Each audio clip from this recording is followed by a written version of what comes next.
The Locked On Podcast Network presents the College Sports Big 3 in 30. The three biggest stories in college sports. From our local experts at the Locked On Podcast Network. We bring you the real story, why it matters, what's next, who wins the big game, and more, all in 30 minutes. The College Sports Big 3 in 30 starts now with the biggest story in college sports. Texas is in the SEC championship in year one with a big rematch coming on Saturday against the Georgia Bulldogs. You are Locked On Longhorns, your daily podcast on the Texas Longhorns. Part of the Locked On Podcast Network, your team every day. So, talking about Texas being in the SEC championship game. So many people, right, outside of Austin, outside of Longhorn Nation, so many people said that Texas was not ready for the SEC. That Texas was going to get humbled in the SEC, that Texas was in for a rude awakening, right? That was the narrative, that Texas, this wasn't the Big 12, and Texas was going to come in and struggle because you have to play this team, then this team, then this team every week. And that grind of the SEC schedule was going to be something that Texas could not handle. And now Texas sits here as the number 2 team in the country, the number 1 team in the SEC, 11-1 going into the SEC championship on Saturday. Now, of course, the overwhelming narrative where they've moved the goalpost to is Texas' schedule. And I'm going to be self-aware and say that Texas did not have the toughest schedule compared to maybe some other SEC teams, right? Texas did not go against Ole Miss, Alabama, Tennessee, South Carolina, right? Some of the best teams in the conference right now, teams that are poised to get into the college football playoffs or right on the outside of it. So Texas did not have the toughest schedule this year. We can be self-aware and say that. But two things are true, right? Texas did not have a tough schedule or one of the toughest schedules, but still, Texas, to anybody who has watched college football this year with an objective eye, is one of the best football teams in the country. Texas is a damn good football team, regardless of how you feel about their schedule. This Texas football team has 11 wins this year, 10 of them by double digits. That's hard to do regardless of who is on your schedule. So once again, talk about, them playing Arkansas, who beat Tennessee, or talk about them playing Florida or Kentucky, who beat Ole Miss, right? Whatever you want to talk about their schedule, whatever you want to say about it. Michigan, who beat Ohio State. Oklahoma, who beat Alabama. The fact of the matter is, Texas handled these teams that ended up beating some of the best teams in the country, or we thought. And Texas is a damn good football team, period. End of sentence. Now, getting to the Georgia game. On October 19th, Georgia beat Texas 30-15. To me, to my eye, it did not even feel that close. It just felt like Georgia outclassed Texas in that game. But thankfully, this Saturday, albeit in Atlanta, Texas has a chance to avenge that loss, right? And beat the only team that beat them on their schedule this year. And we have a bunch of data from that first game on October 19th to what Texas needs to do or what Texas needs to turn around to be able to secure victory in that game. So over the next 2 segments, my keys to beating Georgia now, right? I think the first thing, the most important thing, you have to limit or eliminate the turnovers. Now, the turnover margin only ended up being -1, but you don't want to be minus in the turnover margin in any game. But because you forced 3 turnovers from Georgia's offense, you only had a -1 turnover differential. But it's going to be hard in any game against any opponent, let alone Georgia, a national championship contender, to turn the ball over 4 times and expect to win that game, right? Quinn Ewers had 3 turnovers, and Arch Manning had a turnover in his short stint when he came in when, Quinn Ewers just getting a breather to collect himself, right? That's what Steve Sarkisian was calling it, right?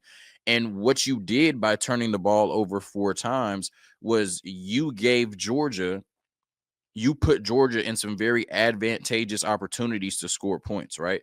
Georgia was able to score 14 points off of those 4 turnovers from Texas. I'm surprised it wasn't more. But Georgia scored 2 touchdowns off of those 4 turnovers from Texas. And they only had to gain 47 yards on those 2 touchdown drives. One was 13 yards and one was 34 yards. So essentially, you're turning the ball over on your side of the field, and you're now giving this Georgia offense, you're putting them 13 yards away from the end zone in one case, and then 34 yards away from the end zone in another case, and they cash it in, right? Texas's 4 turnovers are probably the biggest reason that they lost that game to Georgia on October 19th. So I would say limit the turnovers. If you have one, you don't want to have more than one, but maybe if you have one turnover, it's football. It happens. What you cannot do is have multiple 3, especially not 4 turnovers the way you did against Georgia, because you will lose this game again. You have to protect the ball. You have to win the turnover margin in a big Titanic matchup like this against a team like the Georgia Bulldogs. And like I said, allowing the Georgia Bulldogs to score 2 touchdowns and only having to gain 47 yards to do it, that's absolutely criminal. But that's the position that Texas put themselves in a couple months ago. The second thing is this offensive line has to rise to the occasion. I think we were all surprised when we saw how the offensive line played in that game. I think throughout the first 6 weeks, the offensive line was really good. Of course, in the non-con, I think they went up there to Michigan and did a really good job. You had Mississippi State against Oklahoma. Trey Wisner averaged 9 yards a carry. I mean, we were just seeing this offensive line put on teach tape in terms of how to, block in the passing game, in the running game. And we talk so much about returning the starters, only having to replace Cam Williams, having, just a bona fide stud on the offensive line and Kelvin Banks and what that meant for this unit. But like I said, the first 6 weeks, they were just moving people.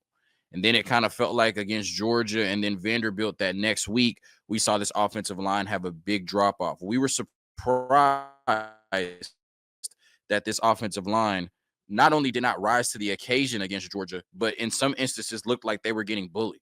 Right, against that Georgia defensive line, against that Georgia front. It looked like they were playing, like they were toying with this offensive line, one of the best units in the country. I'm expecting them to take that personally and come back with a vengeance this Saturday and play one of their better games. And we've seen them the last 2 weeks against Kentucky, against Texas A&M, with this team rushing for almost 500 yards. They've been absolutely moving people. Even without Kelvin Banks in the game, they've been absolutely moving people. Can you keep that momentum going into this game against Georgia? Obviously a different beast, but if they play the way they've played the last 2 weeks, then this Texas football team will have a great chance to win on Saturday against the Georgia Bulldogs. In that game on October 19th, 7 sacks were allowed. Now, a lot of, conversation was about, was it the offensive line? Was it Quinn Ewers not moving enough in the pocket? Was he creating his own pressure? Was he creating his own sacks? Nonetheless, 7 sacks, the offensive line has to be better.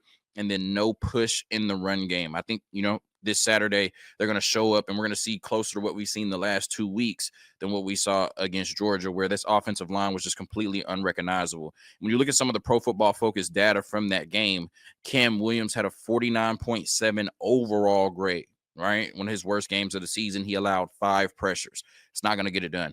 DJ Campbell had a 44.6 run blocking grade. That's well below average. That's not going to get it done. Jake Majors had a 59.6 run blocking grade. That's right below average, but you have to be exceptional when you play a team like Georgia. Hayden Conner had a pretty good game, according to Pro Football Focus, 69.8 overall grade. Did allow 2 pressures. And the same thing with Kelvin Banks, 78.6 overall.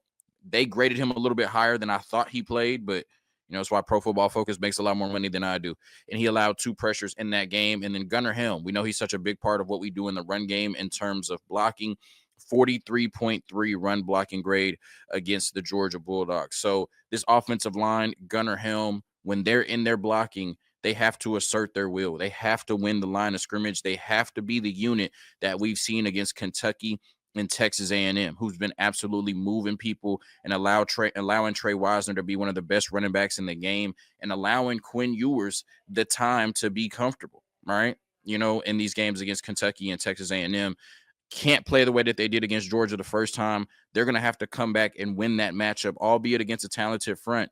This front for Texas, their offensive line is very talented too. They're going to have to come back and win that matchup.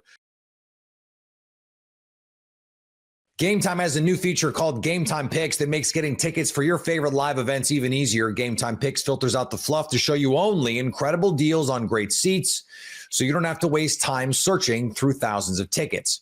Curation makes it easier to save more on sports, concerts, comedy, theater, and more near you. You can take the guesswork out of buying tickets with Gametime. Download the Gametime app, create an account, and use code LOCKEDON for $20 off your first purchase. Terms apply. Again, create an account and redeem code LOCKEDON for $20 off. Download Gametime today. What time is it? Gametime. Kansas crushed by Creighton. Is this an indictment on the team? You are Locked On Jayhawks, your daily podcast on the Kansas Jayhawks. Part of the Locked On Podcast Network, your team every day. Is this what this team is? Like, is this team, did they show a lot of, Achilles heel in this one? And you might be saying, oh, well, the bigger sample size, they beat North Carolina and Michigan State. North Carolina just got smashed by Alabama. They're sitting at 4-4. How good of a win really was that for Kansas at this point in time? The Michigan State win. Michigan State's been fine, but they haven't been that great. Now, the Duke win, that one seems to be holding up very well and shows the ceiling of this team. But is this going to be what the floor of this team is? That the ceiling, we know they can beat some of the best teams in the country. They showed that a little bit last year, but that the floor is that you are going to be in danger when you go on the road, similar to last year's team. And I think that's what was unfortunate about this. It felt like, Kansas didn't just lose this game on the road. You look at the 2019-20 team that was the best team in the country. They lost their Big 12 Big East game at Villanova, but that was a close game. This was a blowout, and that made it feel a lot like, last year's results when things weren't going well for you. And just like everything went wrong for KU in this game. Kansas only shoots 36% from the floor. They only shot 36% on 2-point shots, which is their worst since the 2022 season. Ironically, the game that they had the worst 2-point shooting percentage, they shot under 30% on twos. That was in a win over Texas on senior day for that national title winning season. So I don't know, maybe that's actually a good sign.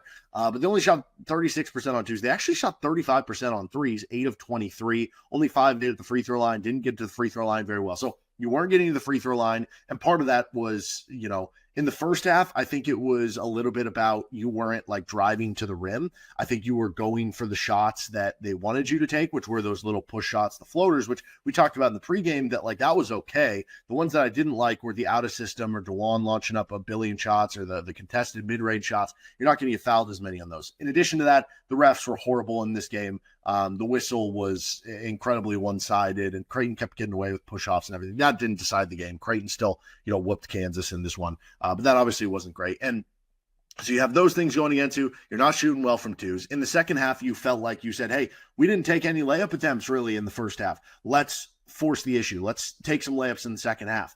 And they were just like, okay, we're going to play vertical defense and we're going to play good defense. We have good rim protection. And then the times that we don't, we're probably not going to get called for a foul. And we are just going to shut down your twos. And then KU is going to miss a billion layups. So you didn't shoot layups well in this game. In the end, Kansas goes 8 of 18, so below 50% on layups. That obviously is also not good. The 3-point defense was really bad. We knew coming in, Creighton takes a lot of threes. They hadn't been making a lot of threes, just 31%. We figured they were probably a better 3-point shooting team than that, though, and they were due for a reversion to the mean. Well, they had that reversion in this game. 12 of 29 from 3, 41%. Now, part of that was they were probably due for a reversion. Another part of it was maybe they got a little lucky that this will be a bit of an outlier performance for them. But also, I think above it all, there were a lot of open threes, especially in that first half, that Kansas gave up, and that continues to be a bugaboo for this Kansas defense. And when you have Hunter Dickinson out there, it's going to be harder to guard, the 3-point shooting. And the times where you did hard hedge ball screens and you had Hunter chasing a perimeter player on the outside, they got a dunk out of it because you ended up with Ryan Kalkbrenner rolling by. So it's it's very hard to set up a good defense with the for this specific matchup, I should say, right? There are certain matchups that it doesn't impact you as much, but for a team who's just going to have everybody shooting threes and is going to be taking 30 in a game and is going to stress you that way, it's really hard for KU to set a defense with their current personnel that is going to work well against that. And then above all and beyond, Kansas actually did a great job with turnovers in this game. It was 15-5 in turnovers. They led Creighton had the 15. Kansas only had 5. They led 12-7 in points off turnovers. I know the rebounding battle doesn't look great, but that's just because Kansas missed a billion more shots. They missed 17 more shots than Creighton, so obviously that's going to be a part of it. but it's the shot selection in this one. Shot selection and shot distribution in this one are the ones that really come to mind. So you look at the shot selection. I thought this was especially bad in the second half. It was just forcing the issue of layups that weren't always there. But at least maybe you can live with that a little bit more, because typically if you do that, you're going to get to the free throw line more. Again, didn't really happen in this game. And typically those are going to be higher percentage shots. In the first half, you were just taking some bad shots, I think, in general, but also the shot distribution. DeJuan Harris shot 21 times in this game. Now, DeJuan's had some good offensive performances this year. You don't want him taking 21 shots. That's not part of his game. And in theory, if you were stacking guys up on this team in terms of who's your best bucket getters, DeJuan is not going to be, right? In theory, it should be AJ Storr. It should be Hunter Dickinson. It should be like Zeke Mayo. You don't want DeJuan taking 21 shots, right? The best part of his game is his defense, his facilitating, and that he can make some shots here and there that fit into the rhythm of the offense.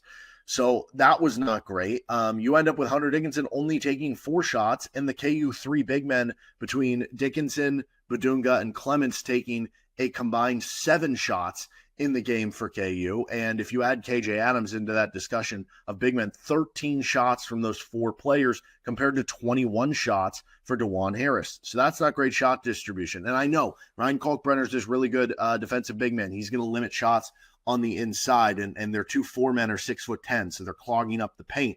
But it felt like Kansas didn't really even try to get Hunter Dickinson on the block, right? It felt like they weren't even trying to post the ball. I don't know what was up with that, but you end up with a game where Hunter Dickinson has 6 points and only takes 4 shots.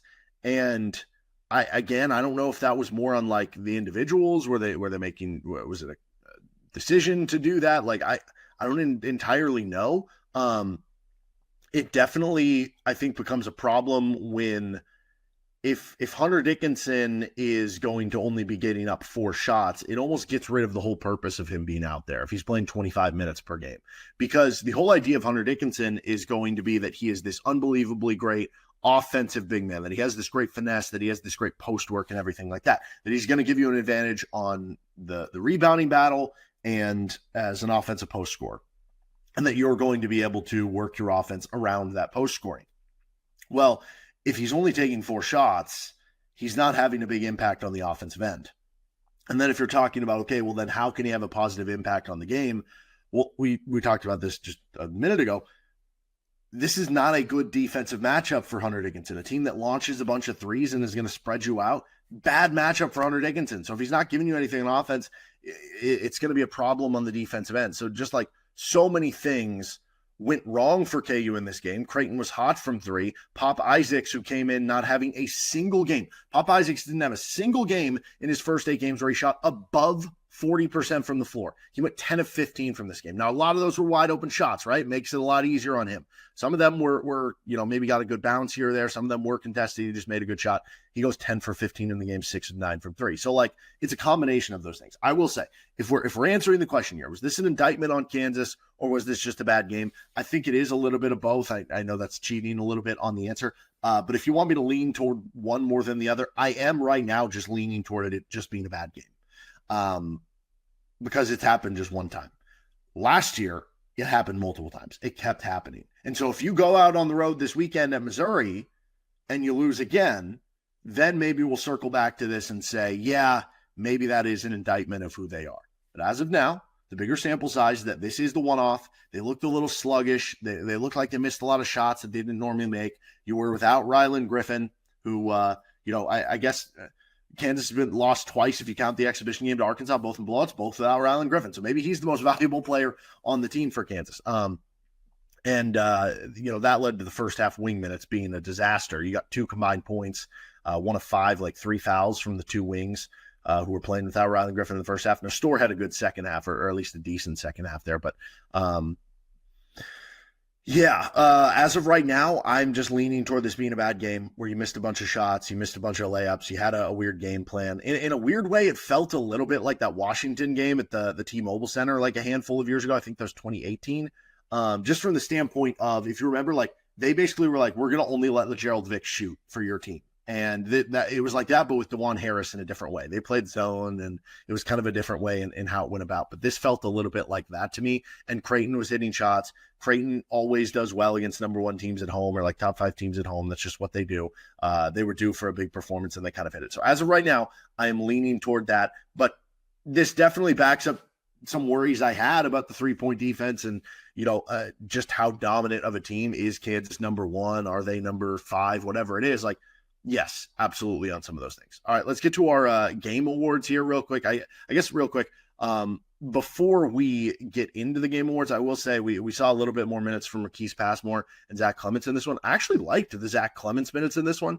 The Marquise Passmore minutes did not go super well. Starting to wonder if he's going to end up getting buried on the depth chart. I don't know. Maybe you can't afford to right now. Obviously, you can't with Ryland Griffin out as well, but it seems like it's going to take him another year to kind of come around here. I will say also, if we're talking about indictment long term, like that basically zone where Creighton in the first half was just like, they did it all game, but DeJuan just shoot the ball. I'm not overly worried because, again, no Ryland Griffin. Not all teams have a Ryan Kalkbrenner in the middle for elite rim protection. And if DeJuan is shooting the ball from 3 at more career norms than what he has so far early this season, then it's going to be just fine. Get ready to tackle the NFL action with FanDuel, America's #1 sportsbook, because right now new customers can bet $5 and get $150 in bonus bets if you win. The FanDuel Sportsbook app gives you everything you need to place live bets on the NFL all in one place. So when you get a hunch in the middle of the game, you can check out the latest stats, view live play-by-play, and so much more on the same page where you place your bets. Just visit FanDuel.com to join today. You'll get started with $150 in bonus bets if your first bet wins. You can always turn a profit on a game between 2 sub-500 teams if you want. The Pacers head to Brooklyn to take on the Nets and are slight favorites. FanDuel has Indiana laying 2 points for tonight's tilt, if you want to call it that. That's FanDuel.com. Never waste a hunch and make every moment more with FanDuel, an official sportsbook partner of the NFL. Now for Penn State, this matchup against Oregon is a lot similar to the one against Ohio State. You are Locked On Nittany Lions, your daily podcast on the Penn State Nittany Lions. Part of the Locked On Podcast Network, your team every day. And I think the Ducks are going to win this game. I think Oregon is going to win 31-24 against Penn State here. I know.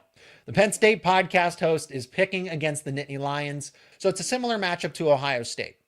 And when I look at Oregon's pass catchers, the 3 dynamic wide receivers, Tez Johnson, Evan Stewart, Trayshawn Holden, against Penn State's defensive backs. And then you have to factor in that the difference between Oregon and Ohio State is Oregon actually has a very reliable tight end in Terrence Ferguson. So now you add the fact that Oregon has the veteran QB in Dylan Gabriel. It is tough to confuse him. You will not be able to fool him with defensive scheme.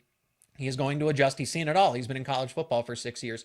So now you have someone that's efficient at the quarterback position with Tez Johnson, Evan Stewart, Trayshawn Holden, and Terrence Ferguson, all of which can win one-on-one matchups. Because who do you double?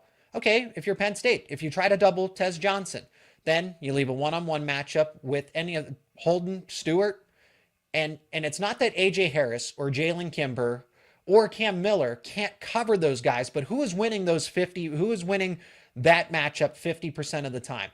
I'm going to say, and then Terrence Ferguson at tight end. Do you use Jalen Reed to try to cover him in the box? Do you trust Tony Rojas, a second-year player, to cover a veteran like Terrence Ferguson, who just set the Oregon tight ends receiving touchdowns record, right?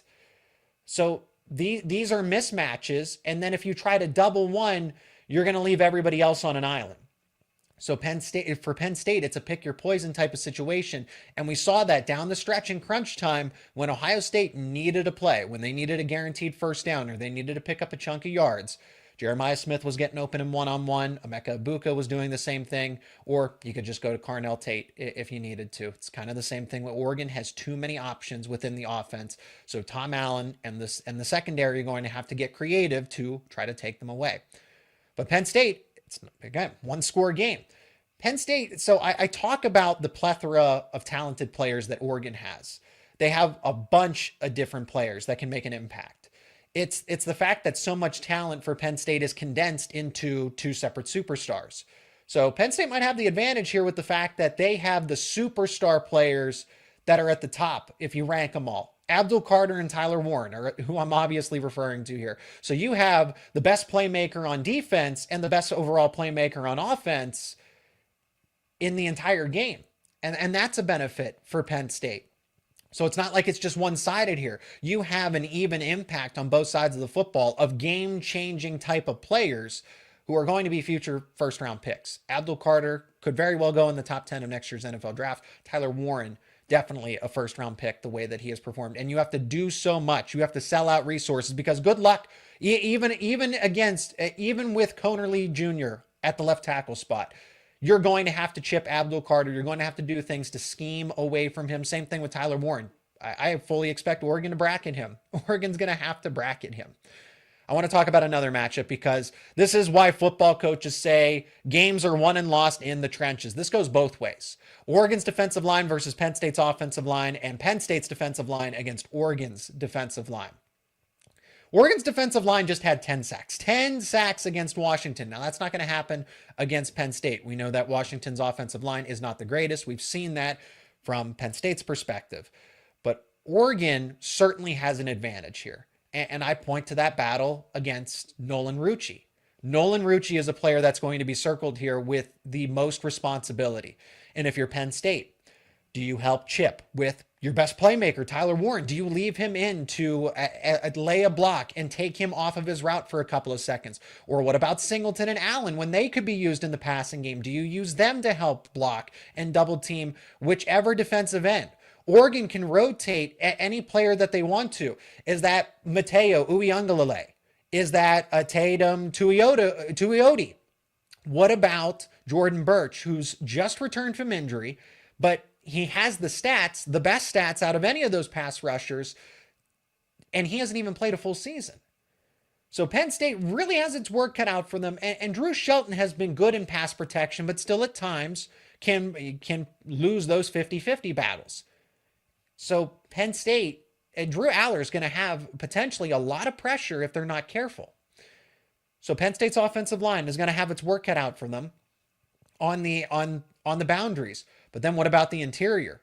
I didn't even name the best players on Oregon's defensive line. Jeremy Caldwell and Derek Harmon. Dynamic duo at defensive tackle. They ruin games. And Penn State's interior of the offensive line, Nick Dawkins, Sal Wormley, and Venga Ioane are going to have their work cut out for them. But those two players can make the three opposing offensive linemen in the interior. That's still a mismatch. Somehow 2 is greater than 3 in this case. But let's flip it over to Penn State's defensive line. Like I said, this is where the game is won and lost, truly in the trenches. Oregon's offensive line hasn't been the best on the interior. If there's a weakness, and there's not, these are all strengths for Oregon. That's another thing about Oregon. Oregon doesn't have any weaknesses. They just have lesser strengths, if you will. So when I look at Zane Durant against Oregon's interior of the offensive line, that is going to be a huge game changer for it. They've had injuries at that guard spot, and Oregon's still gotten reliable play out of whoever's at either guard spot, reliable enough. But now you're going up against probably a motivated Zane Durant who was snubbed from the All Big Ten team. Oh, he was an honorable mention. Sorry, everyone. He was an honorable mention. Should have been first team. Should have been first team, no lower than second team. But whatever. It's more motivation, more fuel to the fire for Zane Durant. So going up against those guards who are not as much of a strength for Oregon, that's a matchup to watch for, and Devon J. Thomas as well. But this is where I'll talk about Alonzo Ford in a second, losing his impact because health is going to matter in this game. Denai Dennis Sutton, speaking of health, is getting back to 100% and should be 100% or as close to it for this game. Going up against Cornelius, the right tackle of Oregon. Like I said, reliable. There's not necessarily a weakness, but in games where Oregon had it close, Cornelius did not have his best game. Oregon's offensive line did not have its best game. So that's why I look to the superstar that I mentioned, Abdul Carter, Denai Dennis Sutton on that other side, because if you're going to double Abdul Carter and try to scheme away from him, good luck with Denai Dennis Sutton in one-on-one, and the same thing with Zane Durant up the middle. Dylan Gabriel is a mobile quarterback, but he's not a speedy quarterback. He is not a true dual threat. He can move if he needs to, So Penn State's defensive line and Oregon's defensive line, whomever has the better day, could be the difference maker. That could be the difference in an Oregon win versus a Penn State win. Let's talk about another factor here. Penn State's wide receivers are a liability. So we talk about how Oregon's wide receivers are one of its biggest strengths. Penn State's wide receivers to this point are the team's biggest weaknesses. And then add injury to insult, honestly, because Trey Wallace might not be available in this game. Penn State's number one clear-cut wide receiver, and that's why I compare it to the Ohio State matchup. Oregon's secondary isn't necessarily elite, but they're better than what Penn State has to offer at wide receiver. And if Penn State's wide receivers cannot win its one-on-one battles, the defense can just play press coverage, take them away. Then Oregon can devote double the resources to Tyler Warren. Then they can blitz, because we've seen that no matter who the offensive coordinator is, if you're facing an elite defense, which Penn State is right here, Ohio State, Michigan and Ohio State from 2023, it is all the same, where the wide receivers need to step up in some sort of way to get the defense to at least respect that part of the passing game. But then they can sell out for the run. They can pressure Drew Aller. So the wide receivers are really an X factor here. If they can just give Penn State something, it allows more balance and it allows more creativity on Andy Kotelnicki's part offensively and can confuse Oregon's defense. Now, where is Oregon different? They're not a mirror image of Ohio State. But why is this team number one? Oregon's team speed. They're a fast team. Drew Aller even pointed it out in his Zoom press conference. But it's the combination of speed and their physicality. This is not a Pac-12, simply a talented Pac-12 holdover. They are not here by accident. It is because they have built themselves for Big Ten competition. They can win the shootout, they can use their speed, or they can be physical with you. They can win a rock fight. And that's why elite teams are elite. That's why great teams are great, because they can win in a variety of ways. But in the Big Ten, you have to win a specific way. You can't just be all finesse. And I think that's what USC, UCLA, and Washington struggled with, is they were too much finesse and not enough physicality. Oregon is not like that.